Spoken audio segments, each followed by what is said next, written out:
about half hour left. I don't know if we can go a little bit longer, but I'm really enjoying this. And I want to focus the next 20, 30 minutes on our friend, Mr. Tate. And the reason that I want you...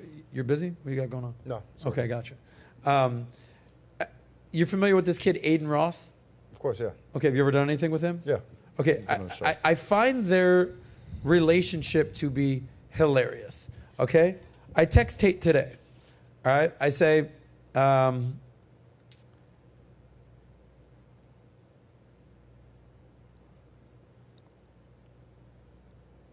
I said, yo, I'm in Dallas. The ballroom I'm at is called the Tate Ballroom. Like, you got ballrooms named after you. He goes, that's awesome, bro. I'm balling, right? Play on words. I said, how are you, bro? I got Sneako on my show today. He goes, nice. I said, by the way, I really like those conversations you have with this kid, Aiden Ross. I said, it's the epitome of big bro serving game to lil bro. And he goes, yes, I got to do more. As soon as my eyes are back. He had some situation where his eyes, he had LASIK, whatever, not to put his shit out there. I said, what happened? Eye surgery, whatever. I said, I hope you're feeling better, brother, whatever. The point is this. I asked him straight up. I go, this interview was the most unique interview I've seen Tate do. I've done a 8-hour sit down with Tate, okay? 5 hours it came onto YouTube. It has 10 million views, okay? I've seen him said same things a lot. I've heard him say things in this 15-minute interview that I've never heard him say. Some things that he told me in confidence that I swear to God, if I was clout chasing, I would have put out there on the internet months ago. But I was like, you know what? He told me not to say some shit. I'm not going to do my guy dirty. I'm not going to say some shit.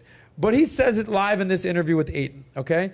And this is the epitome of self-improving or changing and reinventing yourself and you know, being a different person and serving game to this cute little 22-year kid, Aiden. I think it's hilarious. So what I want to do right now is watch a couple clips, get your perspective, and just have some dialogue in the next 20, 30 minutes, okay? So let's just start. You have the timestamps? Yeah, which one? Okay, so the first one is at 0.55. Okay. But I've seen all these already. I've reacted to this one. You have? Yeah. Oh, amazing. So let's just run it back. I have no idea who this is, Gotcha. so this will be interesting. So this will be our Sneako and I thing, but you can sit there. Okay. That's a noble pursuit. How old do you want to be when you start doing that? What are you, like pushing 40? Wow. High quality music and Sorry sound for the effects that you YouTube can ads, actually yo. afford.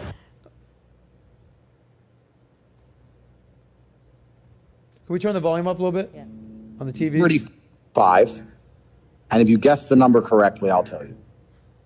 2 kids? 2. Fucking 2.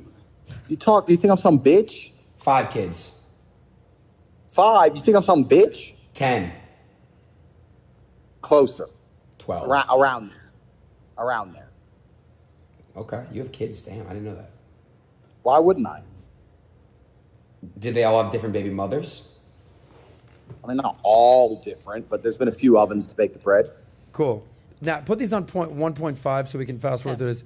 So this is the first time I've heard Tate acknowledge that he's got kids. Okay, he just said he had how many kids in this video since you did a reaction video? Closer to 10? Double digits. Right? Yeah, I'm not sure how true that is, but. Either do I, because he told me point blank how many kids he had, and the number was more than 3 and less than 5. You can do math. So, but with a few different moms. But he's acknowledging the fact that he has kids out there. So the top G has kids, per his words. Okay, so when I said at some point you're gonna have kids, at some point I'm gonna have kids, I don't have kids yet. What's your thoughts on that? The fact that he's coming, this is the first time I heard him say he has kids.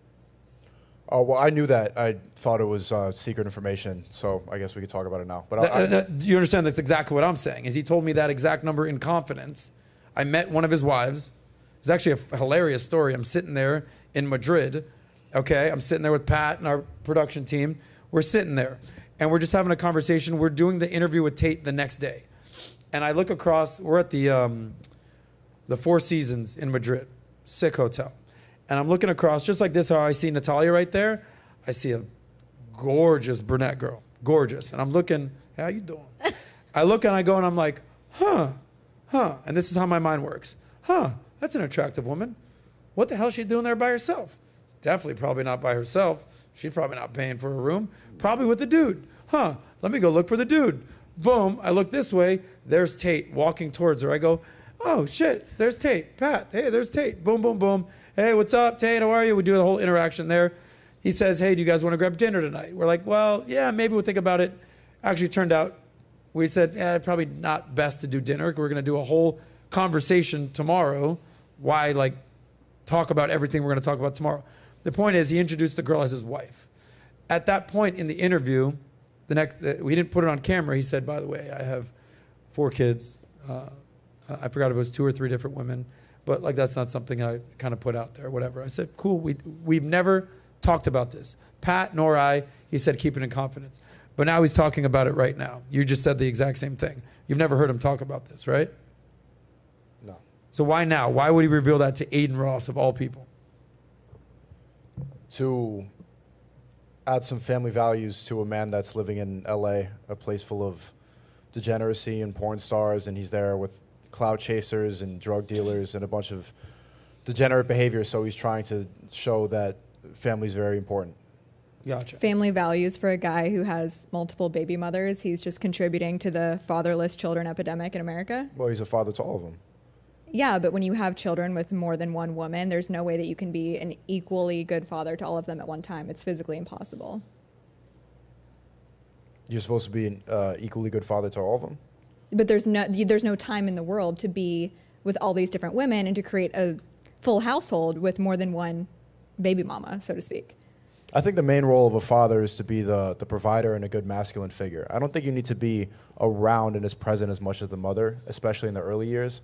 As long as you're there and you are inspiring and you're being a good masculine presence, that's mostly what a child needs. I agree, but it becomes much harder when you have more than one mother of your children to be there for all those kids is all I'm trying to say. Yeah, I think unless they live together, but I think that's probably highly unlikely. Well, no, in the Middle East it's very different, especially in Islamic culture. It's more common for those families to be more Well, we're involved. talking about America, LA. Well, Andrew lives in Dubai. It's different, but he's trying to instill his family values. Ada doesn't have to emulate that completely, but that's the life he chose. Here's the timestamps. Okay. Here's what I will say about this. By the way, I agree with 99% of what Tate has to say. So, like, I'm not coming at the king. That's my guy. Text him today, whatever. We just established the 3 roles of a man. Be a protector, be a provider, and to be present. So whether he's present or not, I have no freaking clue. But that is an important thing. I will say this. His father wasn't around a lot. His father was a grandmaster chess player, right? His father was constantly on the road. It helped him shape to become the man he is today. The father would come home, stay there for a little bit, have some drama with the mom, back on the road playing chess. So there's a blueprint for why he's operating like this. I'm not saying that's right or that's wrong, but that's the reason that he's doing this. You're familiar with the relationship with his father or no? Yeah. Okay, so you don't understand what I'm saying. Okay. By the way, when you have kids, you don't think you'll be around that often? I'll be there, of course. Okay. I want to be a very big presence in their lives. Okay. Good. But you just said they don't need to be present that often. Not as much as the mother. I think especially in the early years from the ages 0 to 10, it's mostly the nurturing and being at home. But 2 minutes. the dad should be around providing and being a masculine presence, showing up. But it doesn't need to be around as much as the mother, I think, in the early years. And by the way, I don't disagree with that. I mean, for sure the mother needs to be there. From a biological standpoint, she's probably doing some breastfeeding.